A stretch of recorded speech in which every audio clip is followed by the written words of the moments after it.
Welcome to the Sylph Scope Podcast. We are a podcast about Pokemon fan-made theories and kind of expound more upon those theories. And also, we tell a story and all that stuff. And I am joined here today. My name is Matt. I'm joined here today with the Pokemon professor herself, Debbie Davis. Hello.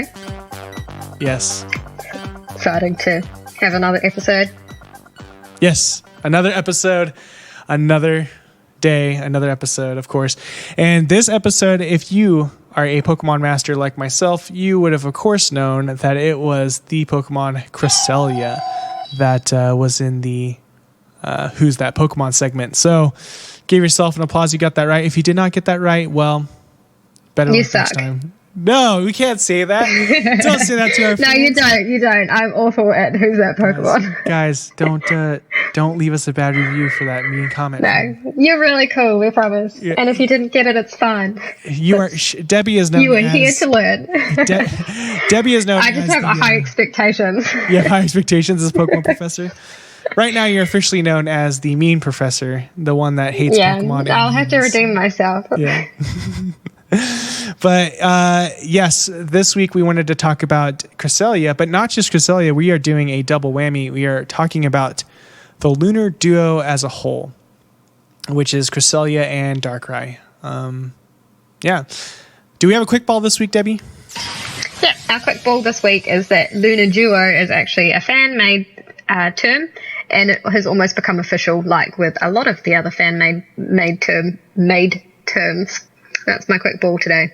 I didn't know it was fan-made. I thought it was official. I thought it was official too until just now. So that's our quick ball, that this is unofficial, but now it's official, I guess. So, yeah. It's on Bulbapedia. It must be true. Yeah, it must be real. So as every episode goes, we like to start with a story. And so this story actually is unoriginal because it's really hard to write original stories, but this is taken from episode of the Diamond and Pearl anime series, Sleepless in Pre-Battle. It's like Sleepless in Seattle. I was so impressed. It's very good. So here we go. Instead of Red, we have Ash. So here we go. Ash and his friends go to Canalave Gym, only to hear that gym referee screaming. He comes out telling the gang that everyone has been having nightmares and that the gym leader is out training on Iron Island. Dawn decides that some shopping will cheer up the disappointed Ash. However, they find the most popular shopping area on the island is deserted. Brock sees a police station and, of course, goes to make a move on the very tired and good-looking Officer Jenny. As typical Brock. I love that he just... Brock. And he probably got slapped in the face as well. At least he tries. At least he tries. He doesn't give up. He knows what he wants. Crazy, he knows what he wants. He goes for it. Yeah, he does. It's just a female. That's what he wants. He's not that picky. Well, he either wants Officer Jenny, a Nurse Joy, or anyone else he meets except for Misty. And Jessie. Yeah, and Jessie. I thought it'd be funnier if Brock had a crush on... Well, we're getting off topic. All right. Yeah, anyway. At the police station, the group is told by Officer Jenny that all the people in the town are having nightmares and that the cause of the nightmares seem to be the Pokemon Darkrai. She pulls out a Lunar Wing, telling them that even though she paid good money for it, it doesn't seem to be working. Brock examines it with a magnifying glass and finds out it's just a lacquered Pidgey feather. Jenny runs out in rage. I got duped! Meanwhile, Meow... That's really sad, isn't it? I thought Pokemon was so innocent, but there are still con artists around. Yep, and they con artist a cop, so that means they're going to get in major trouble. Yeah. Meanwhile, Meow and Jessie are selling their Lunar Wings. Oh, it's them! Team Rocket. Of course. I'm glad they don't mention James. That's really funny. They sell their last one, so they go inside their tent and their nightmare machine which they have built to scam people into buying their Lunar Wings. However, Jenny hears them speaking and moves to arrest them. Pikachu uses Thunderbolt and sends them blasting off again, destroying the machine. Later that night, the group awakens to the same nightmare and find out that the real Darkrai is nearby and that they must summon Cresselia to stop it. They set off for Full Moon Island, with Team Rocket following closely in their Magikarp submarine. They plan to catch Cresselia and Pikachu as an added bonus, of course. On the island, the gang discovers a real lunar wing, and Piplup picks up a scent. However, this is only the scent of a Psyduck, so Dawn brings out Swinub. Swinub tracks down the shrine which Cresselia is supposed to appear at, and sure enough, Cresselia appears in a flash of light. Interesting tidbit. I think that's really cool that they pulled out a Swinub, which is, of course, the pig Pokemon, and pigs are known for smelling like truffles and stuff, so that's kind of cool. Oh, yeah. That makes sense. That's really cool. I really like that. Meanwhile, Team Rocket launches a missile from their sub and traps Cresselia in a net. They extend legs on the sub. Then, this sounds ridiculous. They extend legs on the submarine, then move up to the cliff where the shrine is and trap everyone but Swinub, who uses takedown but gets knocked back every time. Pikachu attempts to use Thunderbolt but only succeeds in shocking Ash. Swinub continues to attack, failing when it evolves into Pyrocine. Using takedown, it destroys the sub, sending Team Rocket blasting off again. They free Cresselia, who proceeds to battle Darkrai, who was originally drawn to the electromagnetic pulses from the Nightmare Machine. After battling Darkrai, it leaves and disappears once more. With Darkrai gone, everybody can get a good night's sleep before Ash starts training for his upcoming gym battle. So, yeah, that's the story. That's the only true story they have of the Lunar Duo, Cresselia and Darkrai. Together. There are lots of stories about Darkrai. Yes. Yeah. And he's got his own movie, Rise of Darkrai. This is the only one where they're together, which is kind of strange since they're a pair. Yes. They're opposite each other. Yeah. Of course. So let's jump into the theory. Let's jump into who these Pokemon are. Cresselia. So go ahead. We'll just quickly make a couple of points about the Lunar Duo as a whole. They're both from the Sinnoh region, and they respectively represent a crescent moon and a new moon. So Darkrai lives on New Moon Island because he represents the new moon, and Cresselia lives on Full Moon Island, which is kind of ironic considering that it's actually representing a crescent moon and it's closer to a new moon than a full moon. Yeah, but Darkrai is dark, which is a new moon, I guess. Yeah, well, Darkrai, it makes sense that it's on New Moon because that's dark, but Cresselia lives on Full Moon Island, but it represents a crescent moon, and a crescent moon is closer to a new moon than a full moon, so it should represent something that's more than a half moon.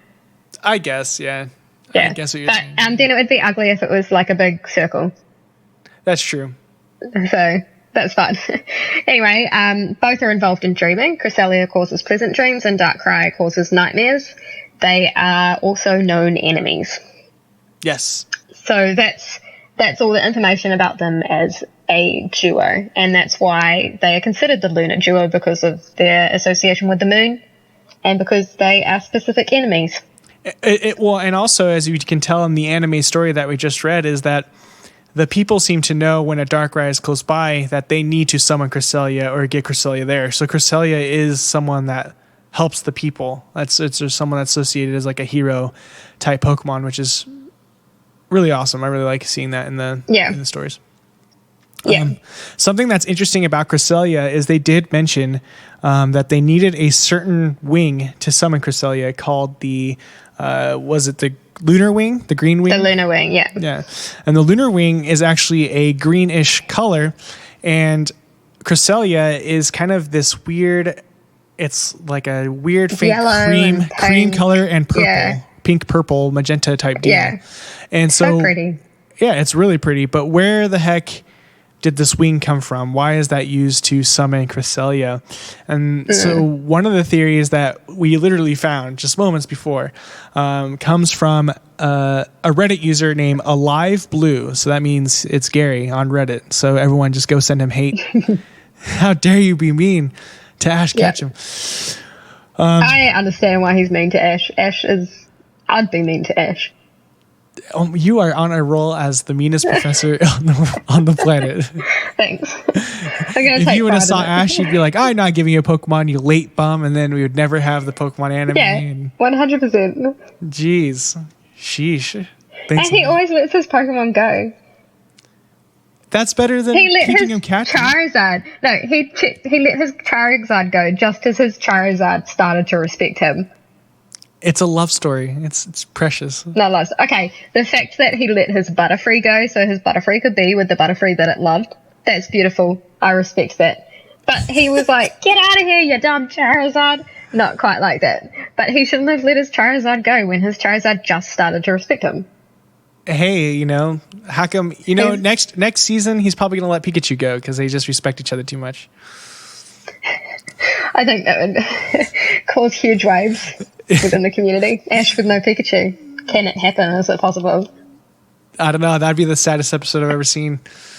All right. We're getting off topic, but here is the story as read it from Alive Blue. It says, as you probably know, lunar wings attract Cresselia. They are green curved feathers, and they are found in the wake of Cresselia. Cresselia, however, is neither green nor feathery. These feathers cannot be directly from the Pokemon. Alive Blue personally thinks that they aren't from Cresselia at all, that Cresselia is chasing something. Cresselia, he repeats again, is not green or feathery. Besides this, that pretty much, let's sum this up, that he's chasing something. He puts in the option that Exatu, which is this psychic bird, has green feathers, but he doesn't think that's that. Then someone else in the comments said, you know what, to feed the fire, to feed the theory, I think that it's possible that it could be chasing a Tornadus in bird form, but I compared the colors and the feathers were too dark. And that's the first thing I thought of was maybe it's chasing Tornadus because that comes a generation afterwards and it's a legendary Pokemon. But then he compared the feathers to Ho-Oh and it looks closer to what the lunar wing actually looks like.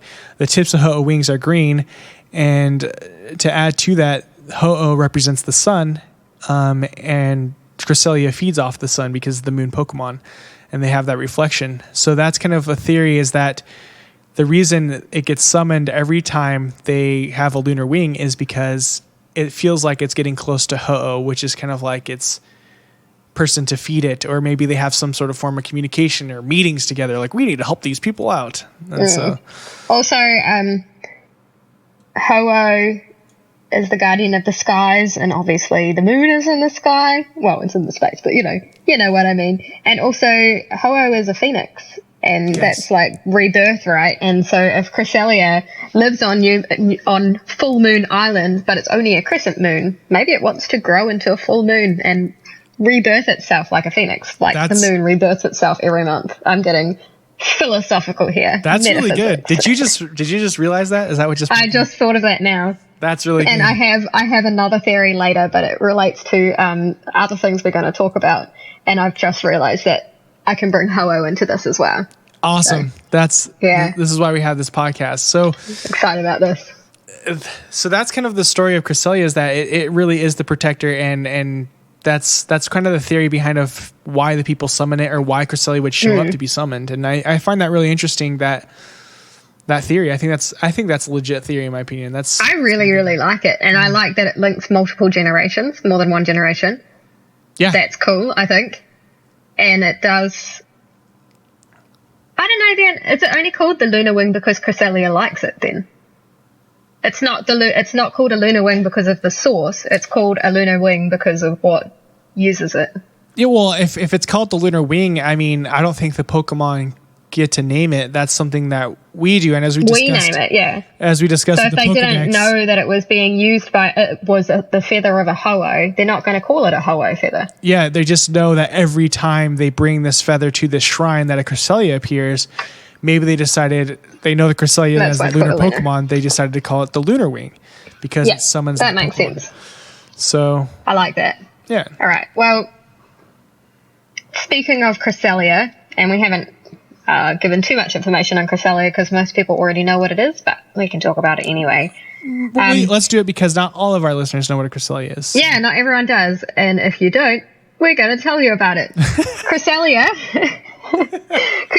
is a legendary Pokemon, not a mythical Pokemon. So the difference between a legendary Pokemon and a mythical Pokemon is that legendary Pokemon are found in-game, and mythical Pokemon are only found through events. So Cresselia can be found in-game, in Diamond and Pearl and Platinum. Yes. And Black 2, White 2, and ORAS without external events. So that's why it's a legendary Pokemon. So like Ho-Oh and Lugia are legendary Pokemon, but Mew is a mythical Pokemon. Yes. Its physical traits are based on a swan and a crescent moon. So it has the head of a swan, but its body is like a crescent moon, and then it has these wing thingies that go around it, and they are like auroras. Auroras are those lights in the sky, the northern lights or the southern lights. I wanted to compare it to like rings on Saturn or something like that. So. Oh yeah, that actually works too. I was kind of thinking because of the colouring, that's why I was thinking of auroras, because auroras are like green or red or yellowy. I've never seen one. I wish I had seen one, but I don't think I've seen one either. I saw it on TV. Aurora australis one day. If I go down to the south of New Zealand, maybe I'll see it one day. Auroras you can only see at night, and it's a refraction of light from the moon in the atmosphere. So that all links into the moon stuff. Wings of Saturn as well. It's celestial bodies. A lot of these legendary Pokemon are associated with the sky and space anyway. Yes. It's psychic, which technically means its weakness to Darkrai. If it only uses psychic moves, Darkrai can't be affected, which I found really interesting because it talks about Cresselia being the one to stop Darkrai, not Darkrai being the one to stop Cresselia, even though they fight. Interesting. That's something that's It learns Moonblast, obviously, because it's the moon, and Moonblast is a fairy type, which is strong to Darkrai, though. It's interesting, like, obviously at the point that it was made, there was no fairy type in Diamond and Pearl, so it was a psychic type, and that was maybe the closest thing. But that means it couldn't learn Moonblast until Gen 6, when Fairy got introduced. So before that generation, it didn't learn a fairy move, and its strongest moves were weak to Darkrai. They had no effect on Darkrai. Well, maybe it protects the town from verbal communication, where it's like, Darkrai, don't do this. I love you. Maybe they're like an old relationship with they were like broke up or something. That's beautiful. So they don't actually fight. It's more like a Darkrai. Don't do this. Stop. Do this for me. The emotional appeal. And then it just cries. It's like, I'm trying to find Ho-Oh to resurrect you. No. This is making my theory later on even better. My mind is blown now. Okay. Anyway, all of the Cresselia are female, which is really unusual because most legendary and mythical Pokemon are genderless. But they're all female. So I don't know why that is. I think, as I'll explain later, it's got to do with the myths that they're based on. But we'll see. Okay. And there do seem to be multiple Cresselia in the anime, just like with a lot of legendary Pokemon. Like there's more than one Lugia. Lugia has a baby at one time. Are you serious? I did not know that. Yeah. One of the episodes, Lugia has a baby. It's really sad. But there are more than one of these Cresselia, which you can only catch one per game, but inside the universe there's more than one. That's why you can trade and have multiple ones probably. Yeah. And that's why they don't allow the trading of mythical Pokemon on the World Trading Service, because you can only have one. Yeah. So that's interesting. I hadn't thought of that. I don't know, I just made that up. Just kidding, I didn't make it up, but I did. That's real. Everything we say is real. As we continue, what's cool about this podcast is that you'll realize too, is as you continue to talk about it, things just start making more sense. And so that's what we're trying to do, is be able to make the Pokemon world make more sense. We're trying that. Yeah. When we started talking about these two Pokemon, we were originally going to just, talk about different fan theories and stuff. But the more we looked into it, we realized that these two Pokemon are based on some really, really fascinating myths in our real world. Yeah. So yeah, we'll get that though after we introduce you to our second Pokemon, Darkrai. So let's talk about Darkrai a little bit. Darkrai, we just mentioned that Cresselia is a legendary Pokemon. Darkrai is in fact a mythical Pokemon that can only be obtained through an event. So recently, in last year, you could get Darkrai inside of a code they pass out at GameStops or EB Games or whatever, and that's how you get Darkrai. There there's a few glitches in the Japanese Diamond and Pearl where you actually allowed to get Darkrai, but those people... Yeah, without the event, but it's a glitch, so it's not supposed to be cheating. Yeah. We already talked about how he's Dark type, and he's the Pokemon of Nightmares. And the cool thing about him is he has a move that was really annoying in the VGC. It's called what is it called? Where is that at? Dark Void. Dark Void is the worst move of all time because Dark Void. There's another Pokemon called Smeargle, and in the competitive scene, Smeargle is one of the Pokemons that can learn like any move in the game because you have to like teach it with Sketch, right? It sketches a move, and that's what it has. So people were teaching it Dark Void and using it competitively, and Dark Void had 100% chance to put your Pokemon to sleep. And it was so annoying. And two Pokemon as well. It hit both Pokemon. Yeah, for double which made it even worse. Yeah, it was awful. And so the whole point of that meta was to destroy Smeargle and protect your team at all times. And it was just annoying. And so awful. Thankfully, that move was dropped to 50% in Generation 7 and Sun and Moon. So that will never happen again. I actually have a fun story about one time when I faced somebody who had a Smeargle who used Dark Void. And it was obviously somebody who had just seen that it was a good team or whatever, but didn't really know that much about Pokemon because they tried to use Dark Void on my Espeon, who had Magic Bounce. But so it bounced back at them. And as soon as they woke up, they used it again. Wow. That's not very smart. So I was like, they clearly didn't. And then they rage quit. Hey, there you go. Yeah. You won that one. So, that was all you. Yeah. Yeah. You're the meanest person ever. Espeon and Magic Bounce. Rough. Well, I love Espeon and Magic Bounce. That happened to me so many times when we used to battle. So yeah. And then you like got around it and never did status moves on it. And then I started to lose. I know. I got good. Yeah. I got good fast. Yeah. Its special ability, Darkrai's special ability, is Bad Dreams, which takes 1/8 HP from sleeping enemies. That's why I had that move, because it was just coupled with it would just destroy teams. It would really do a good job. And so from both Pokemon, I remember as well, because you put both of the Pokemon to sleep, and both of those Pokemon are losing 1/8 every turn. Oh, awful. It's bad. This is why I never play with mythical Pokemon or legendary Pokemon in battles ever, because it's just so overpowered. Yeah. So. Back onto that nightmares thing. Poison. If you are poisoned, so there's like you're poisoned and then you're badly poisoned. If you're normally poisoned, you only lose 1/16 of your maximum health every turn. And if you're badly poisoned, then it's 1/8. So it's like being poisoned. So imagine if you're poisoned and you were asleep. Oh, you can't be both. That sucks. But imagine if you were leech seeded and you were asleep. That'd be rough. That'd be really rough. Yeah. That's bad. Something else that's unique when you where is this from? It's Sailor Elderrich's son says Dark is watching me in his sleep before the player cures his nightmare. It is assumed that he is talking about Darkrai, as it's known to give victims horrific nightmares. If Darkrai was the cause of the sailor's son's nightmares in the game, it could be assumed that Darkrai is aware that the player cured the boy using Cresselia's Lunar Wing. When the player takes the member card to the Harbor Inn, the innkeeper, presumably an illusion created by Darkrai, states that he has been waiting for the player's arrival. Pretty cool. That's way cool. I never made that association until now, so that's cool. Yeah, I only made that association because I read Bulbapedia, so. Yeah. Bulbapedia, guys. Your source of all your Pokemon fun, as well as us.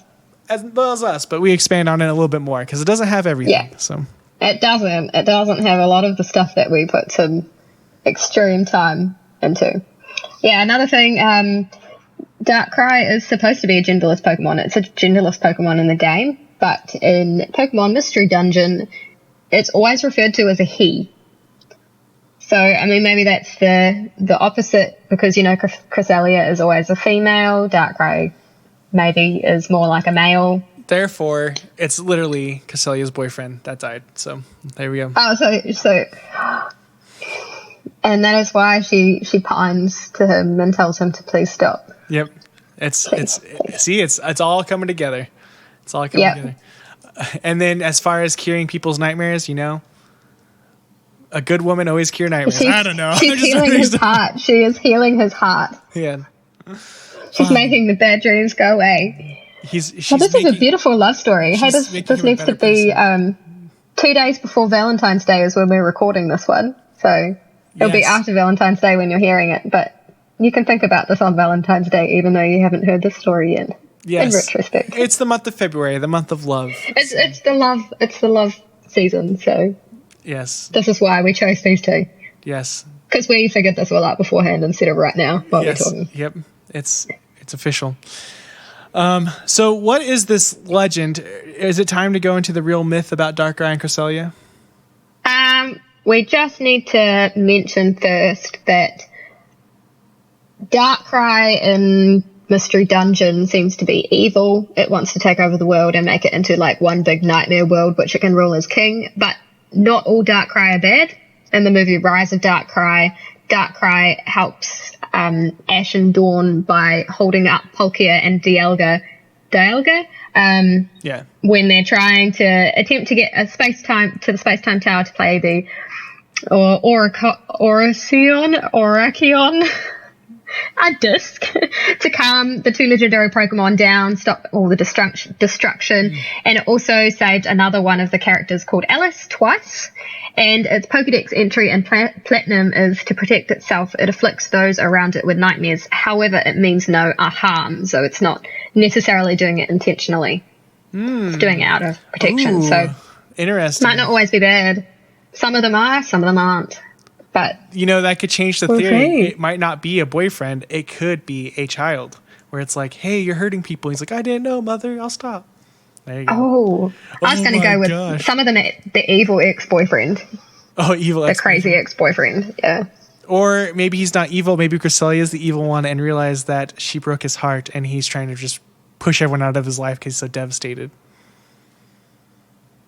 Wow. She can fix it. Look at this. She broke his heart and he is so upset about it, but she is trying to take the moral high ground even though she's in the wrong. Yeah, see? It's like real life. Who knows? It's like real life. None of these stories are relatable. We've all been through it where we broke up with our boyfriend and then he started causing everybody nightmares. Yeah. So it's very relatable, that happens to me every time I break up with my boyfriends. Yeah. They start going around causing nightmares. You have to go and stop them from wreaking havoc. I like your faces. I wish you guys could see our faces because like your faces are beautiful, like, that's why. You're always like, why are we going this direction? Well, no, it's good that people don't see our faces to see how incredulous we are about some of the things we say. Yes. Okay. Well, we found more than a couple of things that Cresselia and Darkrai individually are based on. A lot of these are myths that are told in different cultures, and there are more than one for each Pokemon as well. And the first one is about Cresselia, and it is based on the. Do not fault me for my pronunciation because I will not be able to pronounce these things, but it is the Saramanok from the Philippines. Saramanuk. No, I'm just kidding. There we go. Is it? I don't know. I'm not from the Philippines. I don't know. So if you're from the Philippines, please tell us how to pronounce it because I got it wrong. Okay. And it roughly translates into English as the chicken in colourful clothes. Oh, okay. Yep. So that seems a bit Cresselia-like, even though it's a swan. It's a bird, a colourful bird. And the Saramanok, I'm going to think Saramanok now because you said it so confidently. Thank you. The Saramanok is a very brightly coloured bird with a lot of plumage on its head and on its tail. So Cresselia has all the plumage around, like with its satin ring wings. Mm-hmm. It's a symbol of good fortune and wealth. Cresselia brings good dreams, so that's kind of like good fortune, I thought. Anyway, there are loads of different myths about the Saramanok, and there was just one of them that I thought was really relevant to what we're talking about because it relates to the moon. And it is told by the Maranao people of the Philippines. Sorry if I got that wrong again. This prince fell in love with a princess who came down from the moon to bathe on Earth. So she lived on the moon. She wasn't the moon. Okay. The only way that the prince could be with her was to go to the moon, obviously. And the prince became sleepless at night because he was so sick with love that he couldn't be with this woman he loved at first sight. So one day he was toying with a carved bird, and possibly due to his deep stress, he somehow challenged the bird to take him to the moon. Immediately, the bird came to life because love is magical, and it grew so large that the prince was able to get on its back, and the bird bore him away to the moon, presumably, and he was never seen again. So that is a nice story that relates to the moon, and it's about love. We're all about love today. Happy Valentine's Day, everyone. Yeah, so that's nice. It does have the motif of dreams in it. Well, not necessarily dreams, but sleep in it. So he couldn't sleep because he was so in love. That's and true. And when he went to the moon, I hope he slept well then. Yeah, he never returned. Because he's with his love. Yeah. So there's that one. The second myth is a Greek myth, and this is where my theory is going to come into play soon. And it's one of the influences for Cresselia's name, or Cresselia, apparently. So crescent moon is probably the crest bit, and the Celia bit comes from the goddess Selene, who is the goddess of the moon in Greek mythology.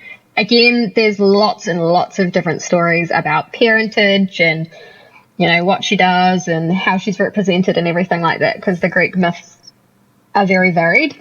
Mm-hmm. But I'm going to talk about a couple of things. So she's the personification of the moon. She rides her chariot across the sky, like the moon, goes from the bottom of one side in a big arch to the other side. I couldn't really find out anything about the moon changing phases, though, but maybe I just didn't research it enough. And so she rides out of the ocean at dusk and back into the ocean at dawn. And that's the big crescent. That's cool. The big arch. To stay on the love topic, I read her name as Celine, and so I immediately thought of Celine Dion, which sings a lot of love songs. So there you go. I was thinking because of Underworld, Celine and Underworld. Who, she's named after Selene the Moon. Yeah. Because she is at night. Anyway. That's cool. I never thought of Underworld, so... Yeah, so the other thing that they don't mention is, how you can see the moon during the day sometimes? Yes. Yeah, I don't know why that is in the Greek mythology, how it accounts for that. Oh. Yeah. Okay, so I'm going to have to go a bit off my notes here because this is where my theory came in, and it's a story that I've really liked for a while, and it's from the story about Selene, one of the stories. Can't remember which writer wrote this, and I don't have my notes in front of me, so sorry if I get it wrong, but Selene was in the sky and she fell in love with a mortal called Endymion, and obviously because Selene is a goddess, she can live forever, and Endymion can't. He is immortal. So she somehow made a turn of events so that he would fall asleep perpetually, and while he was asleep he couldn't die. So he is constantly asleep. She goes down and, she is with him. She is with him during his sleep. And eventually he grows so old because he can't stop aging, but he can't die, that he turns into a cricket. Anyway, the main point of this is that Selene was so in love with Endymion, she made him fall asleep forever. And so already we are starting to see these motifs about the moon and sleep. And so if this ties into our theory that Cresselia is Darkrai's boyfriend, and Darkrai is a representation of Endymion, and it's like after he's been asleep for so long that he has no longer got a human form. But Darkrai does look way more humanoid than Cresselia does. Cresselia looks like a swan. Yeah. Darkrai has arms, and sometimes he has legs as well. So it may have been that he has aged so much that his form has changed into that of Darkrai from what he was as a human. And then back to Ho-Oh, because Ho-Oh is known for resurrecting Pokemon and stuff, so if it has some influence over life and death, maybe Cresselia made the deal with Ho-Oh to keep Endymion alive forever. And it used Ho-Oh made that come about by making Darkrai be asleep, and so it is. Maybe that's what the lunar wing is for, is to be able to continue to keep him living forever. Yeah, to keep him alive. So she has to keep going back to Ho-Oh and be like, I need a lunar wing. I want to keep my boyfriend alive. And he's having nightmares because he's like, aging and in pain. He's dying, but because he's been around can't so die long, at the same time. Is causing and everybody problems. So he's causing these nightmares, and she wants to cause pleasant dreams. That's what she tried to do, but it's like this constant struggle and dynamic between her putting him into the sleep because she loves him so much, and him just being like, I want to die now, please let it go, like let me stop. So I think that we could get really dark there by going down that route. That's really interesting. I actually really like this theory because Pokemon is well known to be able to take those myths and put it into their world. And so this could be a really cool side myth. It's exciting to learn this because I never knew that story about Selene, and that makes a lot of sense. I could see that happening. That's like a continuation of an old Greek myth. I only thought of it because, you were saying about Cresselia being the boyfriend and stuff. And so, Cresselia being the girlfriend. So... Yeah. It's true. It's got to be true, guys. We're telling nothing but truth. They were probably, when they were designing Cresselia, that's what they were talking about. They're like, hey, remember Selene and Endymion? Let's make them a couple. That's cool. And, yeah. That's cool. I want to be in those rooms when they talk about them because I'd love to have input. Yes. So if you're listening to this podcast, just let us know at silphscopepodcast@gmail.com. We'll be happy to work for you. We'll be happy to discuss these things with you. We'll bring our favorite myths. So a real myth of Darkrai, besides him being Timedius, or is that what his name was? Endymion. I'm sorry. I didn't listen. I'm just kidding. Endymion. Fun fact, I always call my Umbreon Endymion. Hey, that's cool. Yeah. Now you're going to start calling your Darkrai Endymion. Not my Darkrai, my Umbreon. Yep. My Umbreon, I call it Endymion. Yep. Yeah, continue. Real myths that Darkrai are based on is being afraid of the dark, and therefore the boogeyman is what Darkrai is. Every single culture in the world, I believe, has some form of the boogeyman. Except Australia and New Zealand. As we discovered last time we talked about the boogeyman, we don't have one. Oh, that's true. Yeah. Yeah. You won that. That if you're curious on why we said that, check out the Vagrant Kings podcast. We had a creature fight there, and we had a discussion about that. That's a plug for my other podcast. Being afraid of the dark and the boogeyman. There's the boogeyman here in America. There's other forms in every single culture besides Australia.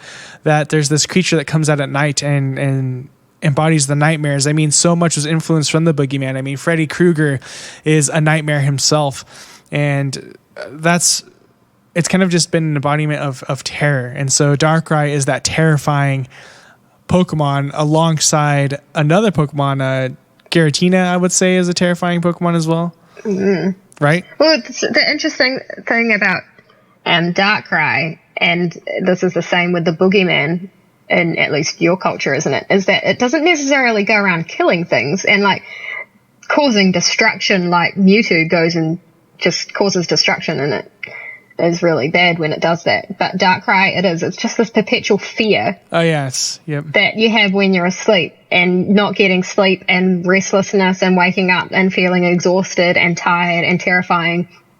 So that happens to you every night. It's a completely different thing to physical destruction. Yeah. But it's very, very effective. Yeah, that's true. That's true. So that's the first myth of Darkrai, and then we have a Greek god, another god of Morpheus. You want to explain Morpheus, because you seem to know the Greek mythology like really well. So all right, I'll go through Morpheus. Okay. So Morpheus appears in Ovid's Metamorphoses as the god of dreams. So that's dreams, not nightmares.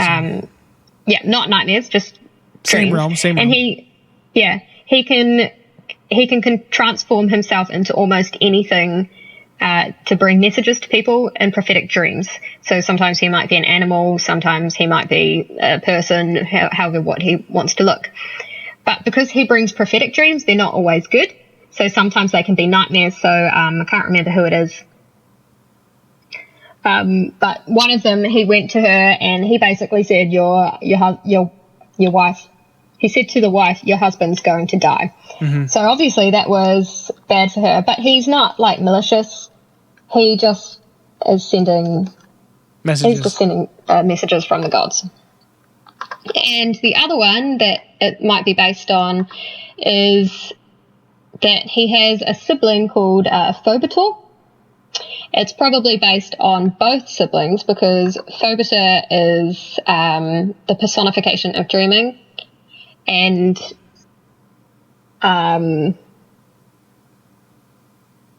sorry, I just got a little bit lost. I think I got it wrong. Phobetor is the one who can change forms, and it literally means frightening, actually. And so Phobetor is the one that is associated with a lot of nightmares. So if you have a lot of nightmares, they can often say, oh, they were visited by Phobetor, because Phobetor is the personification of nightmares. So most likely, it was based on both. And then both it says that Morpheus and Phobetor. And then it says also he was depicted as having wings when he isn't carrying a Dre messages. So yeah, exactly. So he's depicted in a lot of pottery or images and stuff as having these big dark wings when he's not carrying Dre messages, when he's just in his normal form, and they may represent the kind of lunar wings. The Darkrai has these big black things sticking out of his back anyway. Both of them were, because they were dreams and nightmare, they started to be associated with sleep in general in medieval culture. And the Lunar Duo does encompass both of the sides of sleep, the good side and the bad side. So it's showing, again, another dynamic duo. Instead of being Selene, it could just be one person is Phobetor, which would be Darkrai, and the other person is Morpheus. Yeah, it could potentially be that. But I really like the Selene one. Yes, we'll come back to it. Yeah, we'll come back to it. We got another one about nightmares. It's Mara's German and Slavic folklore. A goblin or spirit that sits on people's chests at night to give them bad dreams. People are at their weakest when asleep and therefore vulnerable. And that's actually... continue. That's actually kind of cool. Darkrai's dark, though. He's not a ghost type, right? Or is he ghost as well? No, he's just dark. What's interesting about this is actually an association with...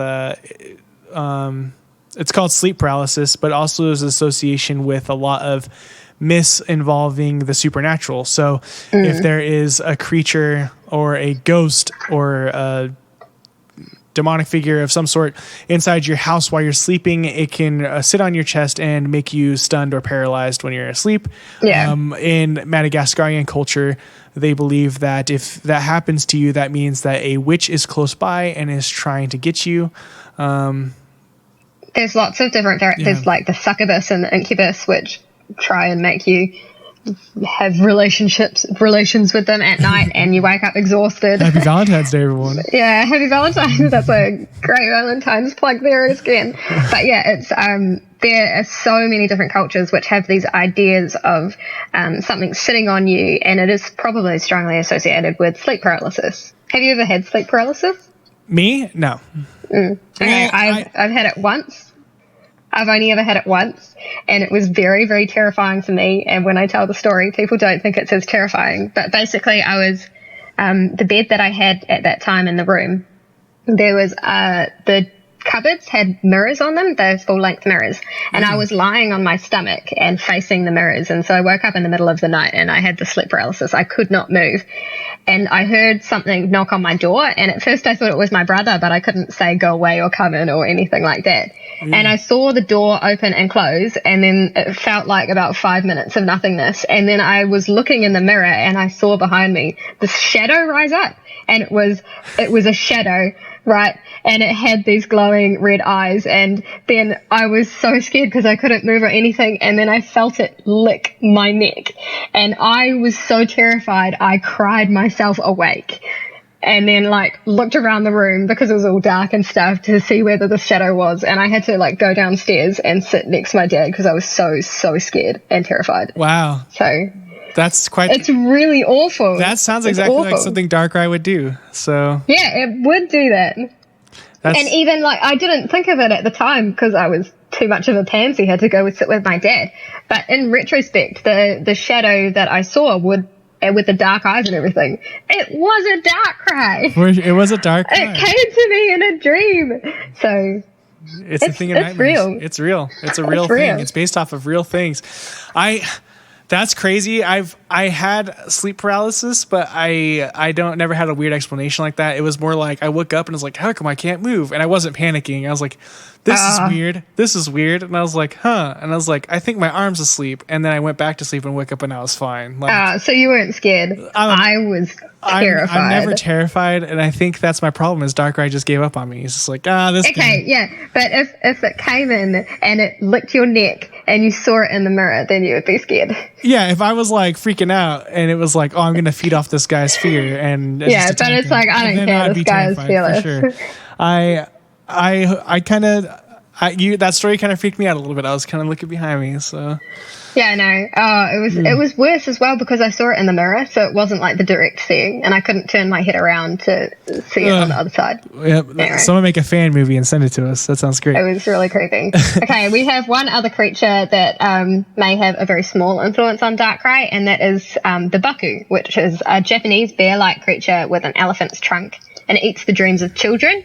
And it's probably more likely to be the influence of Drowsy, which kind of looks like a tapir and has that nose. Not Darkrai, but it does kind of make me think about whether, like, Darkrai. Do you think that the Drowsy and the Hypno, like, worship Darkrai? Or maybe are a part of Darkrai's lore or help him with it or his servants? Yeah, like, what if they're his, like, priests or something? His priests? Yeah.